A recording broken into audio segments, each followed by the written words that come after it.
भगवान के नाम पर कुछ दे दे बेटी, 2 दिन से कुछ नहीं खाया है। विभा की नज़र उस बूढ़ी अम्मा पर पड़ी तो वो सिहर गई। इस उम्र में भी उनको भीख मांगनी पड़ रही है। वो अपना पर्स खोलती कि इससे पहले ही ट्रेन चल पड़ी। लोकल ट्रेन से वो रोज इसी रास्ते से अपने ऑफिस जाती है। यूं तो स्टेशन पर काफ़ी भीख मांगने वाले रहते हैं, पर इस बूढ़ी अम्मा को देखकर उसे विश्वास नहीं होता था कि ये भिखारिन है। पर जब भूख बर्दाश्त ना हो और पास में खाने के लिए नहीं हो तो कोई दूसरा चारा नज़र नहीं आता है। विभा पूरे रास्ते उस बूढ़ी अम्मा के बारे में सोचती रही और दिन भर ऑफिस में पूरा हो गया। शाम को जब वो लौटी तो स्टेशन पर फिर से वो ही दिखाई दी। विभा उनके पास गई तो उनकी आंखें बुझी हुई थी। यूं लग रहा था कि जीने की कोई उम्मीद ही नहीं बची हो। बस जिंदगी काटनी है, इसलिए जीना है। उम्र करीब 80 साल, चेहरे पर अनुभवों की झुर्रियाँ, मैली कुचली साड़ी, पर इन सब से हटकर भी वो कुछ अलग लग रही थी। किसी अच्छे घर की महिला ही नज़र आ रही थी। पता नहीं कौन सी मजबूरी है। विभा ने वहीं खाने बेचने वाले से एक प्लेट ले ली, जिसमें 4 पूड़ी और आलू की सब्जी थी। साथ ही उसने एक पैकेट छाछ भी ले ली ताकि गले में तरावट हो जाएगी। अम्मा, ये खाना खा लो और छाछ पी लो, आपका पेट भर जाएगा। खाना देखते ही उनकी आंखें चमक गई। उन्होंने आशीर्वाद दिया और खाने लग गई। विभा आगे कुछ पूछती कि विनीत का फ़ोन आ गया। कहाँ हो यार, अब तक तो घर आ जाती हो, आज तो बड़ा समय लगा दिया। हाँ आ रही हूँ, वो मैं आकर बताती हूँ। और विभा घर की ओर चल दी। तुम भी ना विभा, स्टेशन पर तो ऐसे कितने ही भिखारी होते हैं, रोज कितनों को खाना बांटोगी। आज दोगी तो कल भी मांगेंगे, फिर इन लोगों को रोज मांगने की आदत हो जाती है। काम धाम तो कुछ ये करते नहीं हैं, बस मुफ्त की रोटियां ही तोड़ते हैं। विनीत ने तेज स्वर में कहा। नहीं विनीत, ये आम भिखारिन की तरह नहीं थी, जरूर कोई मजबूरी होगी। इतनी लाचार लग रही थी कि तुमको भी देखकर दया आ जाती। मैं कल अम्मा से बात करूंगी। अरे कल तो संडे है, कल क्यों जाओगी? तभी तो कल जाऊंगी, संडे है, ऑफिस जाने की जल्दी नहीं होगी और ना ही घर आने की। अगली सुबह विभा स्टेशन की ओर चल दी। वहाँ पर उसने बूढ़ी अम्मा को ढूंढा, पर वो कहीं दिखाई नहीं दी। तभी पूछने पर किसी ने बताया कि वो स्टेशन के बाहर जो बड़ा सा बरगद का पेड़ है, वहीं पर उनका बसेरा है। तो विभा वहीं चली गई। बरगद के पेड़ के नीचे वो लेटी हुई थी। अम्मा, मैं आपके लिए नाश्ता लाई हूँ, आज आप अंदर नहीं आई? हाँ बिटिया, तबीयत ठीक नहीं लग रही है, हाथ पैर भी जवाब दे चुके हैं। अब इस उम्र में कोई भी काम नहीं होता है तो भीख मांगकर ही काम चला लेती हूँ। वैसे कभी कभी तेरे जैसे लोग भी आते हैं, मुफ्त में खाना दे जाते हैं। अम्मा, आप कब से भीख मांग रही हैं? विभा के सवाल को सुनकर वो हैरान रह गई और आंखों से आंसू बहने लगे। बिटिया, भीख मांगना मुझे पसंद नहीं, पर क्या करूं, मजबूरी है। इस उम्र में हाथ पांव चलते नहीं हैं। पेट की आग बुझाने के लिए खुद भी जलना पड़ता है। कभी नहीं सोचा था कि मेरी भी ये स्थिति होगी। मैं तो स्टेशन पर भिखारियों को खुद भीख देती थी, खाना कपड़ा ज़रूरत का सामान बंटवाती थी। शहर के बीचों बीच हमारा बड़ा सा मकान था। मकान में नौकर चाकर थे। किसी रानी से मैं कम नहीं थी। घर पर दादी सास का हुक्म चलता था। वो लाठी हाथ में लेकर सबकी बजाती थी। मजाल थी कि उनके हुक्म के बिना एक पत्ता भी हिल जाए। घर में खाने पीने की कोई कमी नहीं थी। हर आने जाने वाले का घर में पूरा सम्मान किया जाता था। नौकर, माली, धोबी, मुनीम सबको त्योहार पर अच्छे कपड़े और पैसे मिठाई देते थे। जब मेरी गोद भराई हुई थी तो पूरा गांव जीमने आया था। देसी घी में पकवान बने थे। सबने बेटे का आशीर्वाद दिया और मुझे पहली संतान के रूप में सोहन मिला। सोहन की परवरिश में कोई कमी नहीं रही। 1.5 साल बाद ही रोहन भी हो गया। 2 बेटों की मां बनने का जो गर्व था वो मेरे सिर पर चढ़कर बोल रहा था। मैं दादी सास और सास की प्यारी बहू थी जिसने खानदान को 2 वारिस दिए थे। हम हर त्योहार पर मंदिर और स्टेशन पर जाकर भिखारियों और जरूरतमंद को कपड़े और खाने बंटवाते थे। मेरे दोनों बेटे बड़े हो रहे थे। पति विरासत से मिला व्यापार संभाल रहे थे। घर में साक्षात अन्नपूर्णा का वास था। दोनों बेटों की अच्छे से परवरिश हो रही थी, पर वो ज़्यादा धन देखकर बिगड़ने लगे थे। पढ़ाई से जी चुराकर गलत संगत में फंस गए थे। दोस्तों और यारों में पैसा लुटाने लगे थे। घर में उनको डांटा जाता था, पर मुझे सुनाया जाता था कि मैं माँ होकर बेटों का ध्यान नहीं रख पाती हूँ। दादी सास पोतों की चिंता करते करते चली गई और सास ससुर का संसार से मन उठ गया तो वो धार्मिक स्थल में जाकर रहने लगे। हमने समझाया कि दोनों की शादी तो कर जाओ, पर वो बोले जब पोत बहू आए तो मुंह दिखाने आ जाना। अब इतने बड़े घर में हम 4 लोग रह गए थे। अब पहले की तरह घर में कोई आता जाता भी नहीं था। बेटे बड़े हो गए तो उनकी शादी की चिंता होने लगी। घर का व्यापार था, पर अकेले मेरे पति संभालते थे। सोचा था बेटे हैं तो व्यापार अच्छा चलेगा, पर बेटों को अपनी आवारागर्दी से ही फुर्सत नहीं मिल रही थी। गलत संगत में फंसकर जुए और शराब में धन लुटाए जा रहे थे और जो लोग पति के साथ व्यापार में जुड़े थे वो भी छल कपट करके धन बना रहे थे। शादी की उम्र निकली जा रही थी। हमने तय किया कि शादी कर देंगे ताकि हो सकता है बेटे शादी के बाद सुधर जाएं। परिवार का बड़ा नाम था। आखिर दोनों की शादी तय हो गई।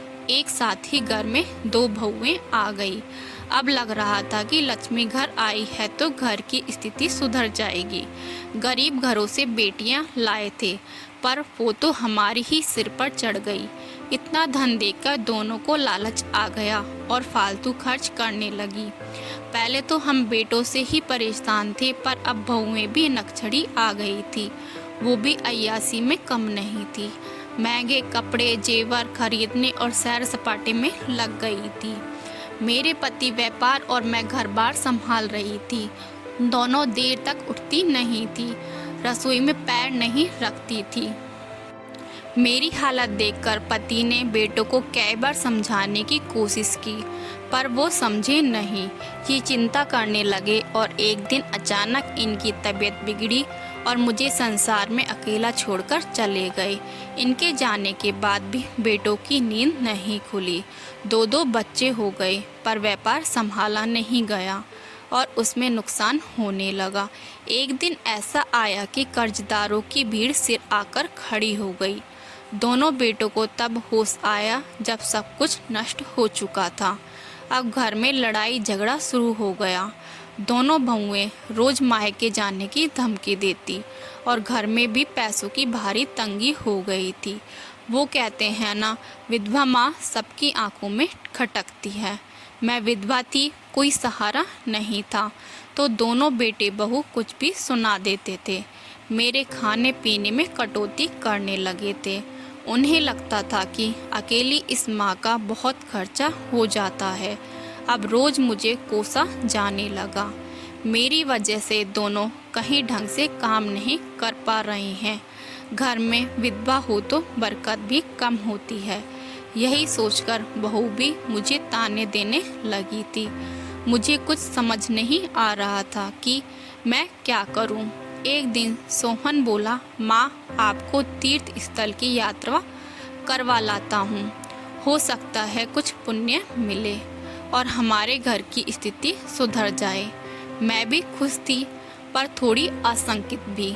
आखिर ऐसी गरीबी में तीर्थ यात्रा करवाने की क्या सूझी। फिर भगवान का ही फैसला मानकर मैं तैयार हो गई।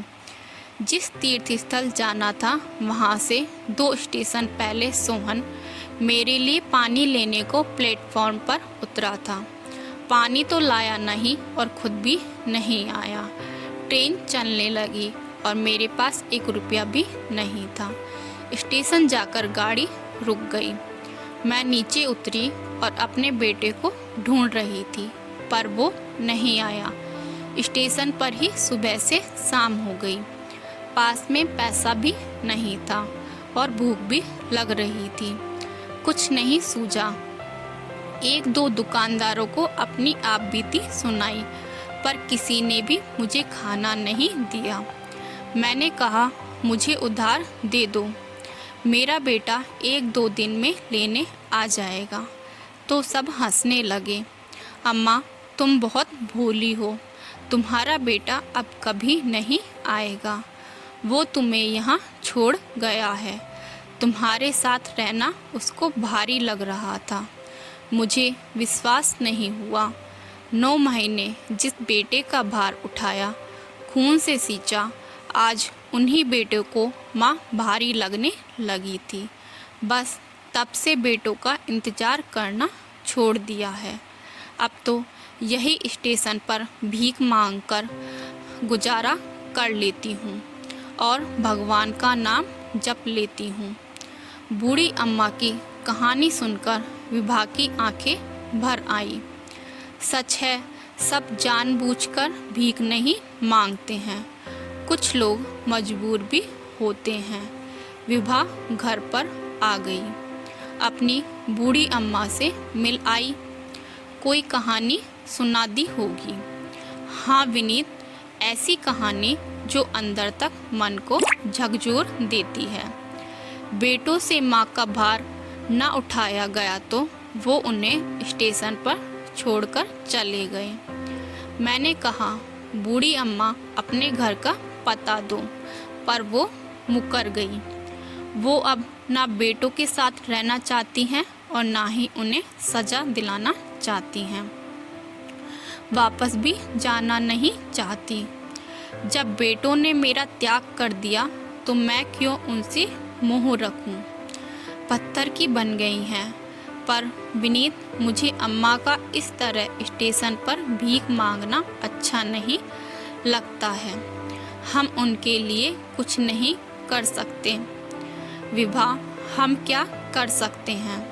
हमारी अपनी नौकरियां हैं, अपनी बेटी है जिसकी जिम्मेदारी हमारी है कि हम उसे अच्छा जीवन दें। लेकिन विनीत, हम अपनी बेटी को सब दे रहे हैं पर जो सबसे अमूल्य विरासत है वो नहीं दे पा रहे हैं। हमारी बेटी अकेलेपन से जूझ रही है। हम उसे समय नहीं दे पा रहे हैं और ना ही दादी नानी का प्यार दे पा रहे हैं। विनीत, क्यों ना हम उन बूढ़ी अम्मा को गोद ले लें और घर लेकर आ जाएं। उन्हें भी सहारा मिल जाएगा और हमारी बेटी को दादी नानी का प्यार भी मिल जाएगा। तुम्हारा दिमाग खराब हो गया है। ऐसे ही रास्ते से किसी को भी उठाकर अपने घर में ले आऊं? किसी के बारे में कुछ पता तो होना चाहिए, फिर वो हमारी कोई नहीं लगती हैं। ऐसे मदद करना चाहो तो कर सकती हो, पर उन्हें घर तो नहीं ला सकते हैं। अनजान अजनबी लोगों का कोई भरोसा नहीं होता है। लेकिन विनीत, तुम भी तो अनजान और अजनबी ही थे जब तुम्हें अनाथालय से लाया गया था। विभा की बात सुनकर विनीत चौंक गया। फिर वो झूठ भी तो नहीं बोल रही थी। वो भी अनाथ था। जाने क्यों उसके माता पिता ने उसका त्याग कर दिया था। आज भी उसे अपने माता पिता की याद आती है। जिन लोगों ने उसे गोद लिया था उन्होंने बड़े लाड़ प्यार से पाला और आज उन्हीं के दम पर वो अपने पैरों पर खड़ा हुआ है।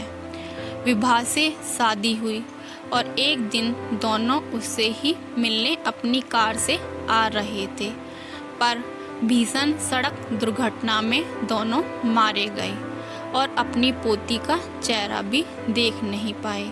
विनीत फिर से अनाथ हो गया था। ये तो विभा ने उसे संभाला और हर कदम पर उसका साथ दिया। मुझे माफ़ कर दो विभा, हम कल सुबह ही उन अम्मा के पास चलेंगे और उन्हें घर पर ले आएंगे। रात को विभा बहुत खुश थी। उसने अपनी बेटी को भी बताया था कि वो कल दादी को लेकर घर पर आएंगे। सुबह उठकर तीनों ही स्टेशन चल दिए।